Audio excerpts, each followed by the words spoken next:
জুমার দিন মসজিদে দ্বিতীয় আজান দেওয়া জায়েজ কি জিনা বেদাত? নবীজি আরেক জায়গায় বললেন, আলাইকুম বিসুন্নতি, আমার সুন্নাতকে মেনে নাও, ওয়া খুলাফায়ে রাশিদিন, এবং আমার খুলাফায়ে রাশিদিনদের সুন্নাতকেও মেনে নাও। যারা নবীর সুন্নাহকেও মানবে, যারা সাহাবায়ে কেরামদের জামাতকেও মানবে, তারা আহলে সুন্নাত ওয়াল জামাত। সমাজে অনেক দলকে দেখি সাহাবায়ে কেরামদেরকে সাইটে রেখে আগাতে যায়।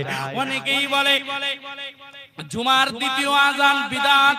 ও দুনিয়ার মানুষ, এটা হযরত উসমান রাদিয়াল্লাহু তাআলা আনহু তিনি চালু করেছিলেন।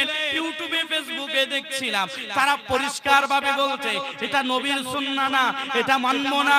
ও দুনিয়ার মানুষ, জেনে রেখে দেন, শুনে রেখে দেন, সাহাবী বাদ দিলে আহলে সুন্নাত ওয়াল জামাতের অনুসরণ করা হয় না। আহলে সুন্নাত ওয়াল জামাতের অনুসারী যারা হবে, তারা ওই দলে সীমাবদ্ধ হয়ে যাবে যে দলটা ৭৩ দলের মধ্যে শ্রেষ্ঠ হবে, আর ওই দলটাই যাবে জান্নাতে।